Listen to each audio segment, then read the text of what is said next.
दोस्तों, स्वागत है आपका हमारे चैनल आर.के. वर्मा में गंगाराम पटेल और बुलाकी राम नाई की रोचक, रहस्यमय और मजेदार कहानी। दोस्तों, गंगाराम पटेल और बुलाकी राम नाई काशी नगरी में पहुंच गए। वहां उन्होंने ठहरने के लिए एक धर्मशाला को चुना और दोनों उसी धर्मशाला में ठहर गए। धर्मशाला में और भी बहुत से यात्री ठहरे हुए थे। गंगाराम पटेल ने बुलाकी को तो पैसे देकर अपने तथा घोड़ों के खाने का सामान लाने के लिए भेज दिया और स्वयं उन यात्रियों से बातें करने लगे। बुलाकी जब सामान लेकर लौटा तो उसने पटेल को बताया कि शहर में मैंने आज एक अनोखी घटना देखी है। तब पटेल ने उसे आश्वस्त किया कि खाने से निवृत्त होकर जब दोनों आराम से बैठ जाएंगे तो अपनी देखी हुई घटना मुझे सुनाना, मैं तुम्हारे प्रश्न का समाधान कर दूंगा। चुनाचे जब वे दोनों भोजन कर चुके और बुलाकी ने उनके लिए हुक्का भरकर रख दिया तो हुक्के से कश खींचकर पटेल ने बुलाकी से कहा, हाँ तो भाई बुलाकी राम, अब बता कि तूने आज शहर में कौन सी अनोखी घटना देखी है। पटेल जी, आज जब मैं बाजार से अपने और आपके लिए आटा, दाल और घी तथा घोड़ों के लिए दाना रातिब लेकर लौट रहा था तो राह भूलकर एक चौराहे पर जा निकला। वहां पर मैंने देखा कि वहां यहाँ का राजा और उसके साथ और भी बहुत से आदमी मौजूद थे। पास ही में एक भट्ठी पर एक बहुत बड़े कड़ाह में तेल खौल रहा था। तभी राजा के सामने दो पुरुष और एक स्त्री को उपस्थित किया गया। उन दोनों पुरुषों का दावा था कि ये स्त्री उसकी पत्नी है। कहने का अर्थ यह है कि दोनों पुरुष उस स्त्री पर अपना अपना दावा पेश कर रहे थे। तब राजा ने निर्णय दिया कि तुम में से जो भी पुरुष इस तेल से भरे खौलते कड़ाह में स्नान कर सही सलामत बाहर निकल आएगा, उसी को यह स्त्री दे दी जाएगी। पटेल जी, राजा की यह बात सुनकर उनमें से एक आदमी तो निराश होकर मुंह लटकाकर एक ओर को खड़ा हो गया, जबकि दूसरे आदमी ने अपना जांघिया उतारकर खौलते कड़ाह में छलांग लगा दी। आश्चर्य की बात यह है कि उस खौलते तेल में स्नान करने पर भी उस आदमी का बाल बांका न हुआ और वह सही सलामत कड़ाह से बाहर निकल आया और राजा को उसका वादा याद दिलाया। इस पर राजा ने उस आदमी को तो गिरफ्तार करा लिया और वह स्त्री उस आदमी को दे दी जो तेल में स्नान करने के नाम पर निराश होकर खड़ा हो गया था। अब आप इस रहस्य का वेधन कीजिए कि वादे के अनुसार राजा ने वह स्त्री उस प्रतियोगिता में विजयी व्यक्ति को न देकर दूसरे व्यक्ति को क्यों दे दी। यह सुनकर पटेल बोले, बुलाकी, इस रहस्य को जानने से पहले यह सुन कि वे दोनों आदमी कौन थे, तभी सारी बातें तुझे आराम से समझ में आएंगी। यहाँ से काफी दूर के फासले पर किशनगढ़ नाम का एक बहुत बड़ा नगर है। वहां के राजा का नाम वीरेंद्र सिंह था। राजा वीरेंद्र का एक पुत्र था जिसका नाम गजेंद्रपाल सिंह था। गजेंद्रपाल का जैसा नाम था वैसा ही वह शक्तिशाली भी था। आए दिन वह आखेट करने के लिए वनों में जाता रहता था। एक दिन राजकुमार आखेट करने के लिए वन में गया तो लौटते समय बड़ी भयानक आंधी में घिर गया। आंधी के कारण वह अपना कार्य भूल गया और एक दूसरे रास्ते पर चल पड़ा। राजकुमार को अपनी इस भूल का पता तब चला जब वह अपने नगर में पहुंचने के स्थान पर एक अन्य नगर में पहुंच गया। राजकुमार ने जब उस नगर के निवासियों से उस स्थान की जानकारी चाही तो उन्होंने बताया कि वह इस समय कामरूप राज्य में है, जो एक बड़े देश चीन के बिल्कुल निकट है। यह जानकर राजकुमार को भारी आश्चर्य हुआ। कामरूप तो उसके राज्य से बहुत दूर था। इतनी जल्दी वह कामरूप में कैसे आ पहुंचा। लेकिन फिर उस भयंकर आंधी की याद हो आई। आंधी इतनी तेज थी कि कुछ कदम के फासले पर भी उसे कुछ दिखाई न देता था। हो सकता है वह उसी आंधी में उड़कर यहाँ तक आ पहुंचा हो। कुछ भी हो, अब तो उसे इस स्थिति का सामना करना ही पड़ेगा। ऐसा विचार कर उसने मन में धैर्य धारण किया और नगर में घूमने लगा। यहाँ एक और भी परेशानी उसके सामने आ खड़ी हुई। इस नगर के अधिकांश निवासी यहाँ की स्थानीय भाषा बोलते थे, जो राजकुमार की समझ में नहीं आती थी। लेकिन कुछ दिनों तक वहाँ रहकर राजकुमार ने उनकी भाषा सीख ली और वह टूटी फूटी स्थानीय भाषा में वार्तालाप करने लगा। एक दिन जब वह शहर में घूम रहा था, तो उसने एक जगह दो व्यक्तियों को आपस में लड़ते देखा। दोनों के हाथों में लंबे लंबे चाकू थे और वे एक दूसरे के बार को बचाकर दूसरे पर हमला करने की कोशिश कर रहे थे। वहां बहुत से तमाशबीन भी खड़े थे।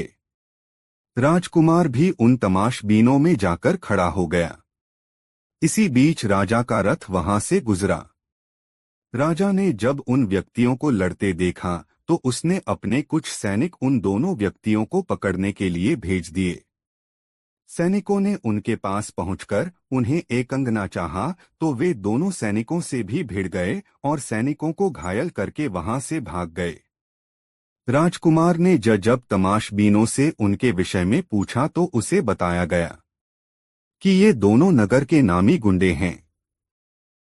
ये इतने खूंखार हैं कि सैनिक भी इन्हें पकड़ने से डरते हैं।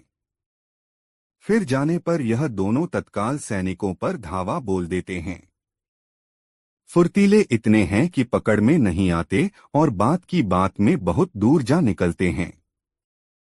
यह सुनकर राजकुमार उस नगर के राजा के पास पहुंचा और उससे कहा, राजन, यदि आप आदेश दें तो मैं उन दोनों गुंडों को पकड़कर आपके सामने प्रस्तुत कर सकता हूं।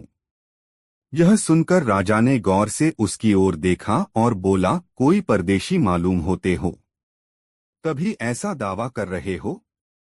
हाँ राजन, राजकुमार ने कहा, परदेशी तो जरूर हूं, किंतु मेरा दावा झूठा नहीं है। मैं अपनी बात को सत्य करके दिखला सकता हूं। तब फिर हमारा आदेश है कि उन्हें पकड़कर हमारे समाने ले आओ। यदि तुम ऐसा कर सके तो हम तुम्हें पुरस्कारों से लाद देंगे। आदेश मिलने की देर थी कि राजकुमार विद्युत गति से उस ओर दौड़ पड़ा, जिधर वे दोनों गुंडे सैनिकों को घायल कर अपने चाकू चमकाते हुए भाग निकले थे। राजकुमार को मल्ल विद्या का अच्छा ज्ञान था। उसके गुरु ने उसे ऐसे ऐसे दांवपेच सिखा रखे थे कि वह 100 आदमियों पर भी भारी पड़ सकता था। बात की बात में वह उन गुंडों के पास पहुंचा और हुंकार भरते हुए गुंडों से भिड़ गया। बड़ी चपलता से पहले तो उसने उन दोनों के चाकू छीने, फिर उन्हें लात घूंसों और मुक्कों पर रख लिया। कुछ ही देर में दोनों गुंडों के कसबल ढीले हो गए। किसी चूहे की भांति उनकी गरदनें पकड़े उन्हें साथ लेकर राजकुमार राजा के पास लौट आया और दोनों गुंडे राजा के सैनिकों के हवाले कर दिए। राजकुमार का ऐसा पराक्रम देखकर वहां का राजा बहुत खुश हुआ। वह राजकुमार को अपने महल में ले आया। वहां उसने राजकुमार की बहुत खातिर की और फिर उसका परिचय पूछा। राजकुमार ने जब उसे यह बताया कि वह भी एक राजा का बेटा है, तब तो राजा को और भी खुशी हुई। वह अपनी बेटी के विवाह के लिए बहुत चिंतित रहता था। उसकी इच्छा थी कि उसकी बेटी का विवाह किसी ऐसे नौजवान के साथ हो जो बुद्धि और पौरुष दोनों में ही बेमिसाल हो। उसे ये दोनों गुण इस युवक में नजर आए। एक दिन राजा शिकार करने के लिए निकला।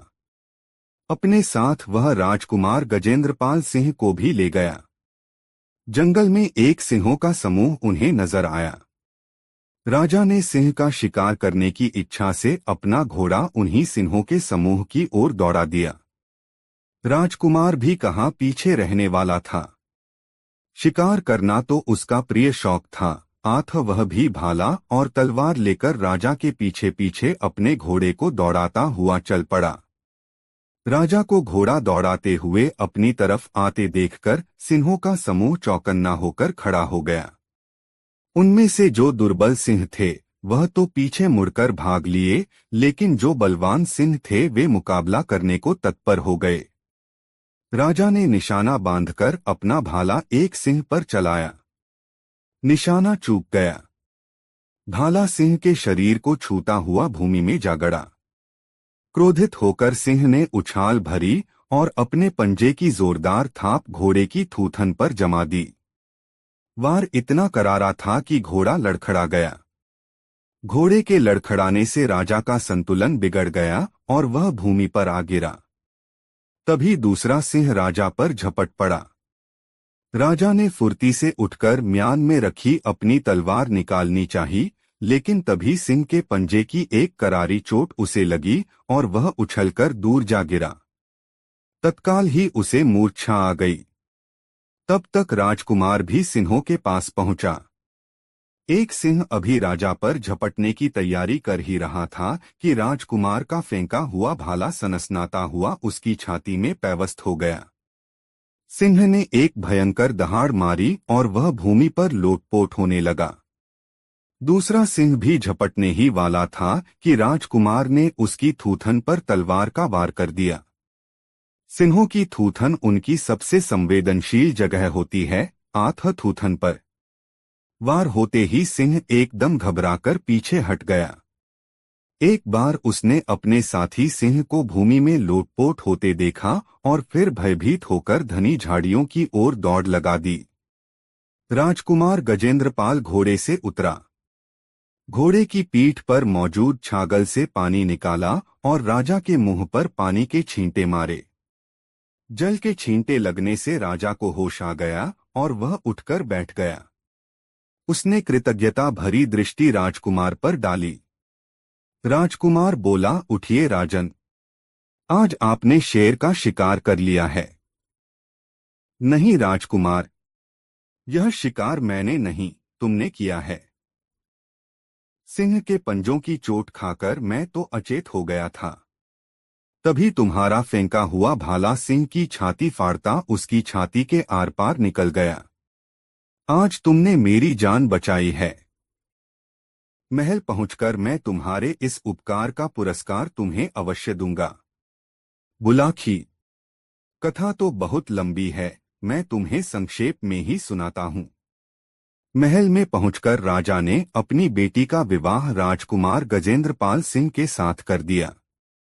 राजकुमार अपनी पत्नी के साथ कामरूप के राजा के राजमहल में आनंदपूर्वक रहने लगा।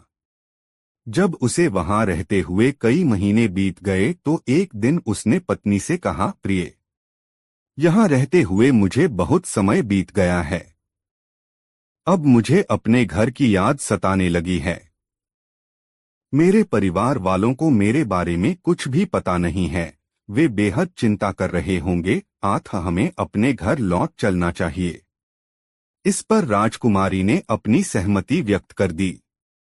कुछ नानुकर करने के बाद राजा ने भी उसका अनुरोध मान लिया और बहुत सा दान दहेज देकर अपने दामाद और बेटी को विदा कर दिया। सारे दिन की यात्रा के बाद उनका काफिला एक नगर में पहुंचा और एक सुंदर सा स्थान देखकर वहीं पड़ाव डाल दिया। आतनी कहानी सुनाकर पटेल चुप हो गए। तरोताजा होने के लिए उन्होंने हुक्के से 3-4 गहरे गहरे कश खींचे और ढेर सारा धुआं अपने मुंह से उगल दिया। फिर उन्होंने आगे की कथा आरंभ की। हाँ, तो बुलाखी राम। जब उन लोगों ने उस स्थान पर पड़ाव डाला तो एक दुर्घटना घट गई। उस स्थान पर एक प्रेत का निवास था। उसने कामरूप की राजकुमारी राजकुमार गजेंद्रपाल सिंह की पत्नी को देखा तो वह उस पर मोहित हो गया। तब उस प्रेत ने राजकुमार गजेंद्रपाल का वेश बनाया और राजकुमार और राजकुमारी के खेमे में पहुंच गया। उसने राजकुमार से कहा कि यह स्त्री तो मेरी पत्नी है, मैं इसे लेकर जाऊंगा। राजकुमार ने कहा कि यह तुम्हारी पत्नी कैसे हो सकती है? यह तो मेरी पत्नी है। मैं इसे विवाह कर लाया हूँ। इस पर दोनों में हाथापाई होने लगी। शोरगुल सुनकर सभी नौकर चाकर वहां पहुंच गए। उनकी समझ में नहीं आ रहा था कि किसका पक्ष लें। कौन है असली राजकुमार? दोनों की शक्लें और वेशभूषा एक समान थीं। दोनों में रंचमात्र भी अंतर न था। बोलचाल, हावभाव और चालढाल से दोनों एक जैसे प्रतीत हो रहे थे। राजकुमारी सहमी सी खड़ी थी। उसकी समझ में नहीं आ रहा था कि किसे अपना पति माने किसे नहीं। बात वहां के राजा तक पहुंची, लेकिन वहां का राजा भी कोई निर्णय न दे सका। उसने कहा, यह एक गंभीर स्थिति है, मैं तुम्हारा कोई न्याय नहीं कर सकता। तुम दोनों काशी नरेश के पास चले जाओ, वह परम गुणी और बेहद बुद्धिमान व्यक्ति हैं, वही तुम्हारा न्याय करेंगे। राजा की बात मानकर वे दोनों इस नगर में आ गए।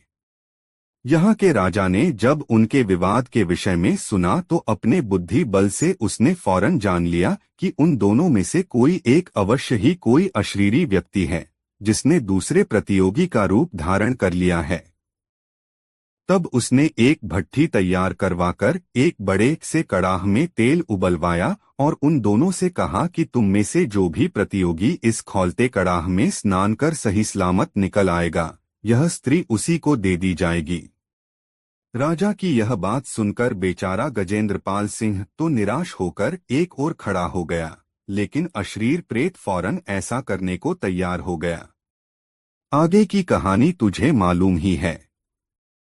राजा ने उस राजकुमारी को उसके असली पति के हवाले कर दिया और राजकुमार का वेश धारण किए उस अशरीरी प्रेत को सैनिकों के हवाले कर दिया। यह है सारी कहानी जो तू शाम को देख कर आया है। तो क्या राजा उस प्रेत को जेल में बंद रख सकेगा? सारी कहानी सुनकर बुलाखी ने शंका व्यक्त की। यह तो भविष्य की बात है बुलाखी। वैसे यह नगरी भगवान शिव की नगरी है। यहाँ एक से बढ़कर एक अनेक तंत्र मंत्र के ज्ञाता हैं। उस पिशाच की तो बात ही क्या, यहाँ तो यमराज को भी तंत्रपाश में बांधने की शक्ति रखने वाले अनेक विद्याधर मौजूद हैं। यहाँ का राजा बहुत बुद्धिमान है, वह इस प्रेत को ऐसे ही नहीं जाने देगा। वह इसका जरूर तगड़ा इंतजाम कर देगा, जिससे कि वह प्रेत फिर किसी को परेशान न कर सके। और अब तेरी हर शंका का समाधान हो गया है, इसलिए अब आंख मूंद कर सो रहो। सुबह उठकर पहले गंगाजी में गोता लगाएंगे, फिर भोजनादि से निवृत्त होकर इस पवित्र नगरी के प्रसिद्ध स्थानों को देखेंगे, भगवान विश्वनाथ के दर्शन करेंगे और स्वयं को धन्य मानेंगे। तब अगला दिन कैसे बीतेगा, इसकी सुखद कल्पना करता हुआ बुलाखीराम सो गया। दोस्तों, गंगाराम पटेल बुलाखीराम की यह मजेदार कहानी आपको कैसी लगी कमेंट में जरूर बताएं। दोस्तों, काशी यात्रा में गंगाराम पटेल और बुलाखीराम नाई जिस शहर में रात्रि विश्राम के लिए ठहरे, वहां बुलाखीराम ने फिर एक अनोखा दृश्य देखा। उसने देखा कि शहर के बहुत से धनीमानी सम्मानित लोग एक युवक को अपने कंधों पर उठाए उसकी जय जयकार करते हुए बाजार से गुजर रहे थे। युवक अपना हाथ हिलाकर उनका अभिवादन स्वीकार कर रहा था। यह दृश्य देखकर बुलाखीराम वापस लौट पड़ा। रात को भोजन आदि से निवृत्त होकर बुलाखी ने यह घटना गंगाराम पटेल को सुनाकर उसका रहस्य भेदन करने के लिए कहा तो गंगाराम बोले, बुलाखी, इस घटना का रहस्य जानने से पहले मैं तुझे एक कहानी सुनाता हूँ। पहले उस कहानी को सुन लो। कथा के समापन पर इसका रहस्य अपने आप उजागर हो जाएगा। तो सुनाइए न पटेल जी वह कहानी। मैं तो बहुत बेताबी से उस कहानी को सुनने के लिए उत्सुक हो रहा हूँ, बुलाखीराम ने कहा। बुलाखी, अब से कुछ वर्ष पूर्व इस नगर में एक गरीब आदमी रहता था। उसका नाम था जीवाराम। जीवाराम दिन रात हाड़तोड़ मेहनत करता था, फिर भी उसे और उसके परिवार को बड़ी मुश्किल से ही भोजन मिल पाता था। जीवाराम की पत्नी का नाम था गुलकदी। वह अपने नाम के ही अनुकूल बहुत मृदु स्वभाव की थी। दूसरे लोगों के घरों में चौका बर्तन का काम करके वह अपने पति की मदद में लगी रहती थी। उन दोनों के एक बेटा भी था, जिसका नाम दयाराम था, लेकिन लोग उसे तीसमार खां कहकर संबोधित करते थे।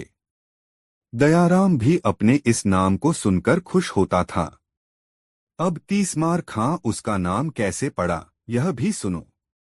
एक बार उसने झाड़ू से चौके में बैठी 30 मक्खियां एक ही झपट्टे में मार डाली थीं, बस तभी से उसका नाम पड़ गया 30 मार खां। यह परिवार जैसे तैसे करके अपना गुजारा चला ही रहा था कि एक दिन तकदीर की मार इस परिवार पर टूट पड़ी। नगर के उस क्षेत्र में हैजे की बीमारी फूट पड़ी, जिसमें जीवाराम की मृत्यु हो गई। दयाराम उर्फ 30 मार खां की उम्र उस समय 10 वर्ष की थी। पति की मृत्यु के बाद कुछ दिन तक तो गुलकंदी अपने पति द्वारा जोड़ी हुई थोड़ी सी संचित पूंजी से अपने परिवार का भरण पोषण करती रही, लेकिन जब सारी पूंजी समाप्त हो गई तो वह भी अपने पति की तरह मेहनत मजदूरी करके अपने परिवार का पेट पालने लगी। धीरे धीरे उसके पति को मरे हुए 10 साल का समय व्यतीत हो गया। 30 मार खां 20 साल का एक गबरू युवक बन गया। उसकी माता ने एक दिन उसे समझाया, बेटा दयाराम, अब तू 20 वर्ष का हो चुका है। अब तक मैं जैसे तैसे करके तेरा और अपना पेट भरती रही, किंतु अब मेरे हाथ पैर जवाब देने लगे हैं। अब तुझे चाहिए कि कहीं नौकरी या मेहनत मजदूरी का काम पकड़ ले और परिवार को चलाने में मेरी मदद कर। दयाराम उर्फ 30 मार खां ने मां के सामने तो अपनी सहमति व्यक्त कर दी, किंतु उसने न तो कोई नौकरी तलाश की और न किसी मेहनत मजदूरी पर गया। जाता भी तो कैसे? दरअसल वह एक आलसी और कामचोर व्यक्ति बन गया था। वह नौकरी करना ही नहीं चाहता था, क्योंकि मां की कमाई से उसके खाने पीने का प्रबंध हो ही जाता था। लेकिन कुछ समय बाद उसकी मां ने जब उसे ज्यादा प्रताड़ित किया तो वह कोई नौकरी ढूंढने के लिए तैयार हो गया। एक दिन वह राज दरबार में पहुंच गया। वहां उसने हाथ जोड़कर राजा से विनती की, अन्नदाता, मैं आपके राज्य का एक बेरोजगार युवक हूं। मैं आपसे यह विनती करने के लिए आया हूं कि आप मुझे कोई नौकरी दे दीजिए। कोई और दिन होता तो राजा उसे दुत्कार देता। ऐसे न जाने कितने बेरोजगार नौजवान रोज ही उसके दरबार में नौकरी पाने की फरियाद करने के लिए आते थे, लेकिन आज के दिन राजा विशेष रूप से प्रसन्न था। उसकी रानी ने उसे बताया था कि शीघ्र ही उसकी कोख से उसकी संतान जन्म लेने वाली है, इसलिए उसने बड़े विनोद भरे भाव में कहा, दे देंगे भई, तुम्हें नौकरी भी दे देंगे, पर पहले अपना नाम तो बताओ। यह भी बताओ कि तुम्हारे अंदर विशेषता क्या है। अन्नदाता 30 मार खां ने कहा, लोग मुझे 30 मार खां के नाम से पुकारते हैं। अब मेरा यह नाम कितना सार्थक है, यह तो वक्त आने पर ही पता चलेगा, पर मैं आपको यह विश्वास दिलाता हूं कि जब भी आप मुझे कोई असंभव काम सौंपेंगे, मैं दिलोजान से उसे पूरा करने की कोशिश करूंगा। ठीक है, राजा बोला, आज से हमने तुम्हें राजकीय सेवा के लिए नियुक्त किया। तुम्हारा वेतन होगा 100 रुपये प्रतिदिन। किसी दिन वक्त आने पर हम तुम्हारे कौशल का इम्तिहान लेंगे। इस तरह 30 मार खां राजकीय सेवा में नियुक्त हो गया। बढ़िया वेतन और कामधंधा कुछ नहीं। 30 मार खां के तो पौ 12 हो गए। कुछ ही दिनों में उसने अपना पुराना कच्चा मकान तुड़वाकर रहने के लिए शानदार हवेली बनवा ली। उसकी मां ने भी अब दूसरों के यहाँ काम पर जाना छोड़ दिया और संभ्रांत गृहिणियों की तरह अपने घर में रहने लगी। लेकिन 30 मार खां की उन्नति से अनेक राजदरबारी उससे ईर्ष्या करने लगे। वे सोचने लगे कि कब मौका मिले और कब 30 मार खां को नीचा दिखाएं। संयोगवश शीघ्र ही एक मौका उनके हाथ लग भी गया। राज्य के एक हिस्से में कई दिनों से कुछ डाकू सक्रिय हो गए थे। उन्होंने लूटपाट आरंभ कर दी थी। राजा के सिपाही उन्हें पकड़ने में नाकामयाब हो रहे थे। डाकुओं का हौसला इतना हो गया कि ये लोग अब दिनदहाड़े डाका डालने लगे थे। राजा का प्रशासन इनके सामने असहाय होकर रह गया था। जब जनता में त्राहित्राही मचने लगी और वहां के लोग फरियादें करने राजा के पास पहुंचने लगे तो राजा ने अपनी राजसभा बुलाई और दरबारियों से सलाह ली कि उन डाकुओं को कैसे पकड़ा जाए। इस पर गहन मंथन होने लगा। किसी ने राय व्यक्त की कि वह सारा इलाका सेना के हवाले कर दिया जाए। किसी ने कहा कि डाकू पकड़कर शासन के हवाले कर देने वालों के लिए भारी इनाम देने की घोषणा करा दी जाए। किसी ने कुछ राय दी तो किसी ने कुछ। तभी राजा के एक मंत्री ने, जो तीसमार खां से द्वेष रखता था, राजा से कहा, अन्नदाता, यह काम तीसमार खां को सौंप दीजिए। उसे आपने नौकरी भी इसी शर्त पर दी थी कि वह असंभव कामों को कर दिखाएगा। बहुत समय से वह राजकोष से मुफ्त में अपना वेतन ले रहा है। अब समय आ गया है कि उसकी योग्यता की परख कर ली जाए। यह विचार राजा को पसंद आया। राजकार्यों में उलझे रहने के कारण यह बात उनके ध्यान से उतर गई कि उन्होंने तीसमार खां को नौकरी इसी शर्त पर दी थी कि वह असंभव कार्यों को संभव कर दिखाएगा। आज उसके इम्तिहान का अवसर आ पहुंचा था। उन्होंने तीसमार खां को दरबार में बुलाया और कहा, तीसमार खां, तुम्हें याद है कि हमने तुम्हें किस शर्त पर नौकरी दी थी? हाँ अन्नदाता, मुझे अच्छी तरह याद है, तीसमार खां ने कहा। नौकरी देते समय आपने पूछा था कि तुम में क्या विशेषता है, तो मैंने यह कहा था कि मैं किसी भी असंभव कार्य को संभव बना सकता हूँ। बस तो समझ लो कि आज तुम्हारी परीक्षा की घड़ी आ पहुंची। देश के दक्षिणी क्षेत्र में जाओ और वहां के लोगों में भय का वातावरण पैदा कर रहे डाकू दलों का सफाया कर दो। इस काम के लिए तुम जितने सैनिक चाहो तुम्हें उपलब्ध करा दिए जाएंगे। ठीक है अन्नदाता, मैं कल ही दक्षिण की ओर रवाना हो जाऊंगा और इस काम के लिए मुझे किसी सैनिक की आवश्यकता भी नहीं है। मैं अकेला ही इस काम को अंजाम दूंगा। तीसमार खां राजा के सामने यह बात कह तो आया, किंतु घर आकर वह चिंता में पड़ गया। तलवार की तो बात ही छोड़िए, उसने तो कभी सुई तक नहीं पकड़ी थी और फिर उसका सामना होना था दुर्दांत लुटेरों से। जब राजा के इतने सैनिक उन लुटेरों को नहीं पकड़ पाए तो वह कैसे पकड़ लेगा उन डाकुओं को? यही सब सोच सोचकर उसकी हवा खराब होने लगी। सारी रात वह सो नहीं सका। बस इसी चिंता में घुलता रहा कि इस स्थिति का मुकाबला वह कैसे करे। उसे चिंता में पड़ा देखकर उसकी मां भी चिंतित हो गई। उसने अपने बेटे से उसकी चिंता का कारण पूछा तो तीसमार खां ने उसे अपनी चिंता से अवगत करा दिया। अब तो उसकी माता की चिंता भी बढ़ गई। उसने कहा, बेटे, तू यह राज्य छोड़कर किसी दूसरे राज्य में चला जा। यहाँ तो तेरे लिए दोनों तरफ मौत है। डाकुओं से भिड़ेगा तो वे तुझे जीवित नहीं छोड़ेंगे और यदि तू नाकामयाब होकर लौटा तो राजा तुझे हुक्मदुली के जुर्म में जेल में डलवा देगा। तेरी सारी संपत्ति कुर्क करा ली जाएगी। हो सकता है ऐसी हालत में राजा मुझे भी जेल में डलवा दे। हाँ माँ, ऐसा ही करना ठीक रहेगा, भयभीत स्वर में तीसमार खां ने कहा। अब तू जल्दी से मेरे लिए थोड़ा भोजन बना दे, तब तक मैं घर में रखे धन को सहेज लेता हूँ। ऐसा कहकर तीसमार खां अपने घर में रखा धन गिनकर एक थैले में भरने लगा। उसकी माता रास्ते में भोजन के लिए उसके लिए तिल के लड्डू बनाने लगी। अचानक ही कोई काम उसे याद आ गया। चाशनी बनाने का काम अधूरा छोड़कर वह उस काम को करने के लिए पड़ोस में चली गई।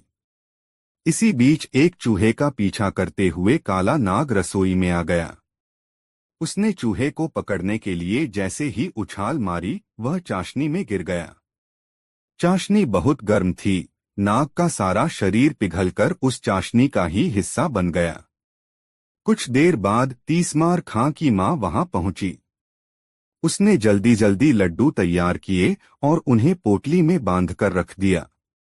तीसमार खां ने भी अपनी पूंजी एक थैले में भरी और कुछ धन अपनी माता के लिए छोड़कर दोनों पोटलियां लेकर घोड़े पर सवार होकर घर से बाहर निकल गया। सारा दिन वह यात्रा करता रहा। शाम हुई तो वह किसी गांव में न ठहरकर जंगल में ही एक वृक्ष के नीचे टिक गया। घोड़ा चरने के लिए छोड़ दिया और दोनों पोटलियां वृक्ष के ऊपर एक शाखा पर टांग दी। कुछ ही देर में उसे नींद ने आ दबोचा और वह गहरी नींद में जा समाया। संयोग की बात की जिन डाकुओं की खोज के लिए तीसमार खां जा रहा था, उसके सोते ही डाकुओं का वह दल वहीं आ पहुंचा। डाकुओं ने तीसमार खां को अकेले सोता हुआ देखा तो निश्चित भाव से उसके पास आ पहुंचे। पेड़ के नीचे बैठते ही जैसे ही एक डाकू की निगाह पेड़ पर लटकी दोनों पोटलियों पर पड़ी, वह कह उठा, अरे जरा ऊपर की ओर तो देखो, वहां दो पोटलियां लटक रही हैं। जरूर यह पोटलियां इसी सोए हुए मुसाफिर की होंगी। अपना सारा माल इसने उन पोटलियों में ही भर रखा होगा। डाकुओं के सरदार ने कहा, इन्हें नीचे उतारो। डाकुओं के सरदार के आदेश पर एक डाकू तुरंत पेड़ पर चढ़ गया और दोनों पोटलियां उतार लाया। पोटलियां खोली गईं तो एक में ढेर सारा धन और दूसरी में लड्डू भरे हुए मिले। डाकू भूखे थे, लड्डू देखते ही उनके मुंह में पानी भर आया और वे लड्डुओं पर टूट पड़े। रुपए पैसों से भरी पोटली पहले से ही डाकू सरदार ने अपने कब्जे में कर ली थी। कुछ ही देर में उन सब की हालत खराब होने लगी।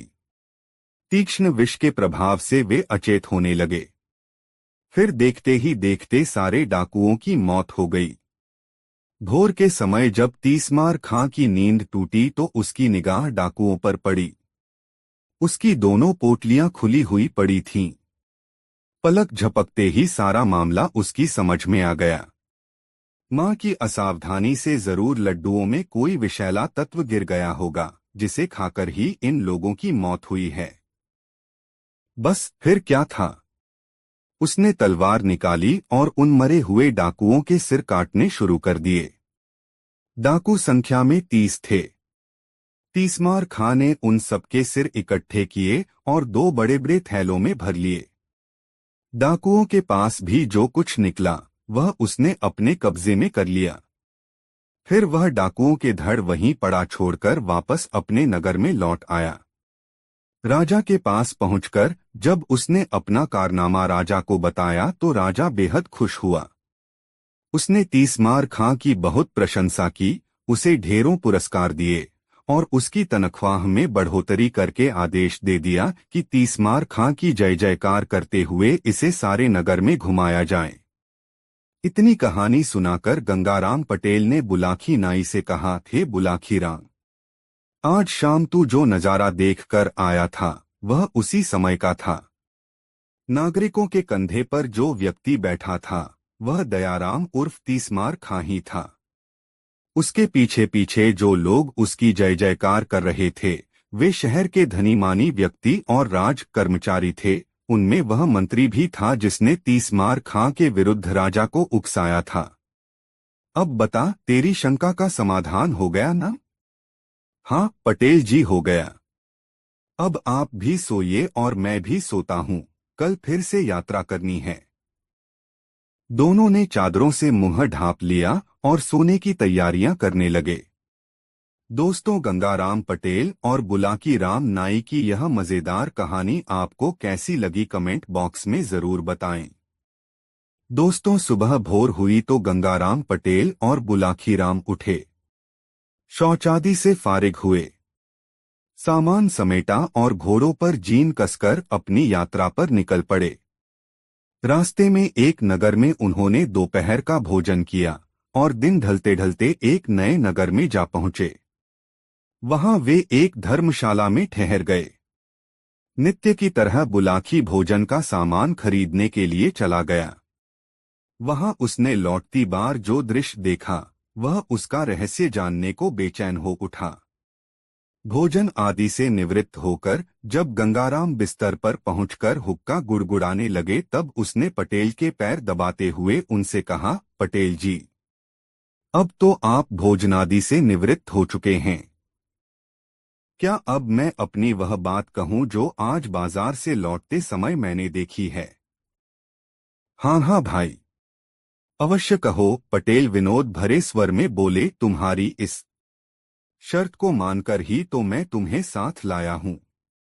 मुझे मालूम है कि मैंने तुम्हारी शंका का समाधान न किया तो सवेरा होते ही तुम मेरा साथ छोड़कर वापस लौट जाओगे। आथ अपनी बात अवश्य कहो।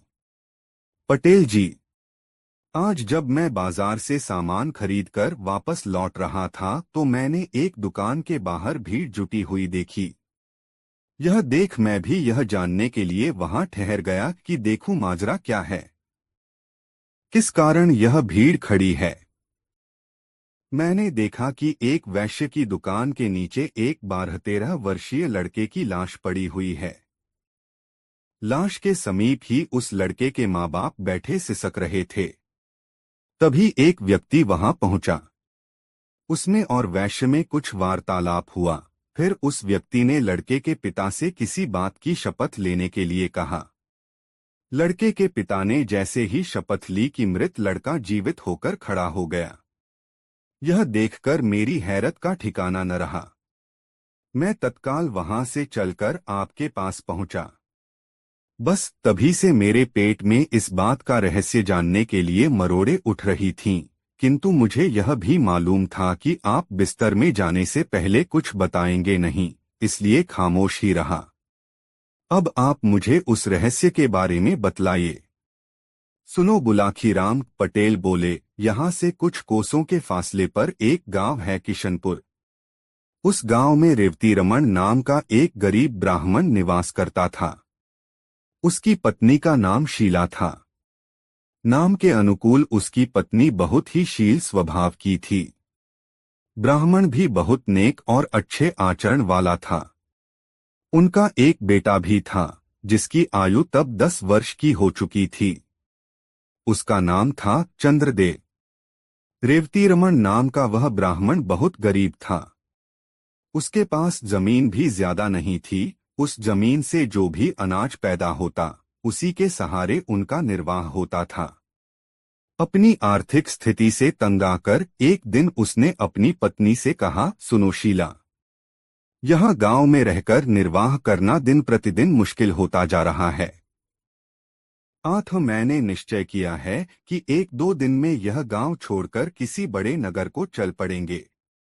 बड़े शहरों में काम की कोई कमी नहीं होती।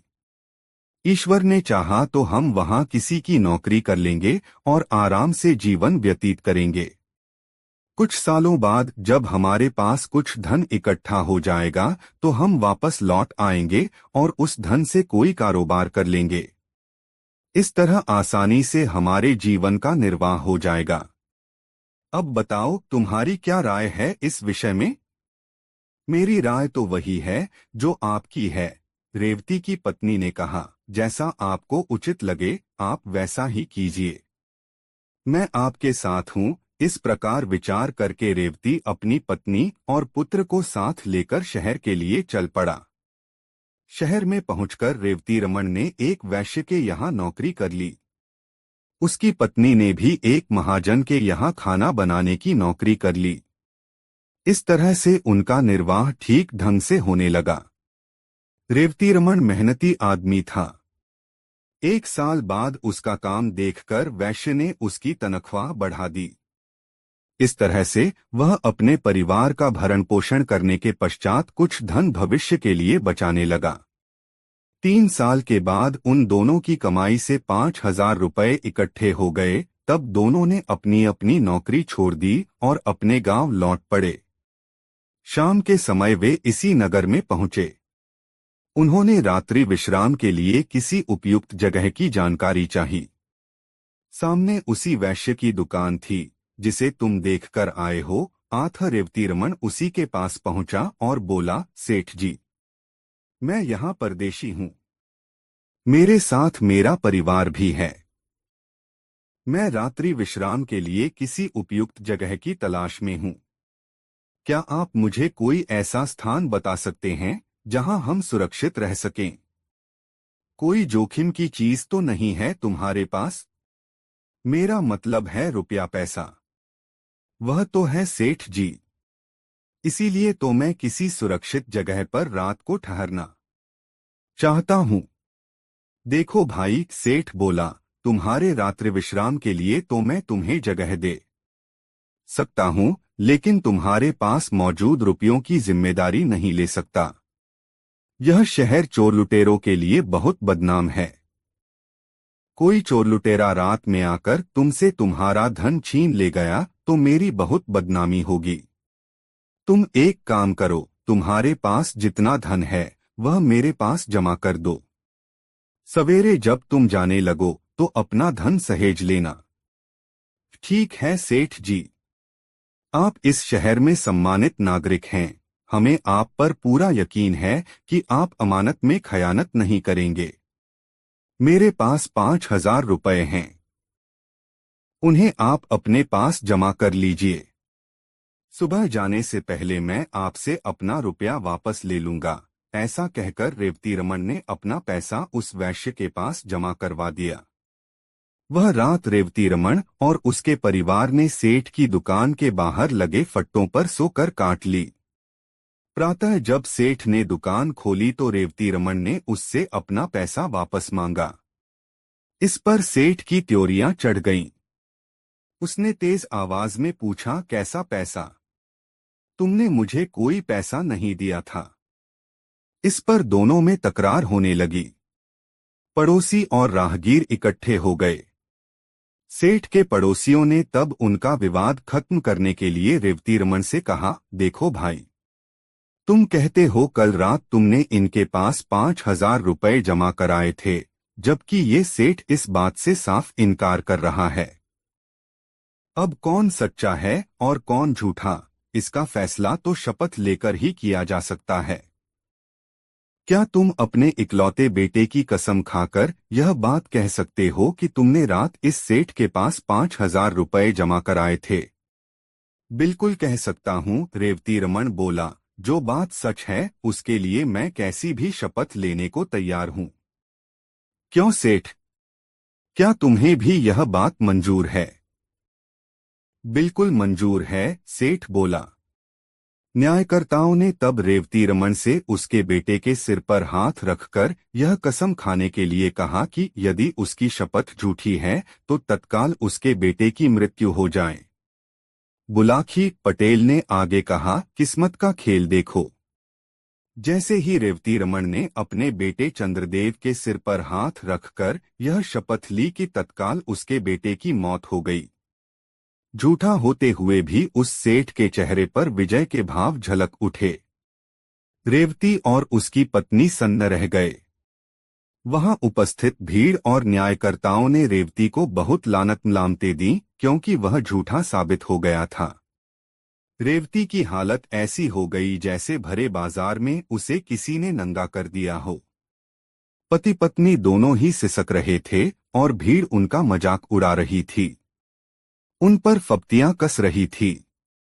तभी उस भीड़ में से निकलकर एक आदमी रेवती रमन के पास पहुंचा। उसने उससे कहा, देखो दोस्त, असली माजरा क्या है, तुम मुझे सच्ची बात बताओ।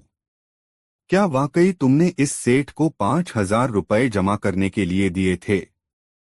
रेवती रमन बोला, यह बात मैं कई बार दोहरा चुका हूँ, लेकिन किसी को यकीन ही नहीं हो रहा। उल्टा सभी लोग मुझे ही बेईमान करार दे रहे हैं।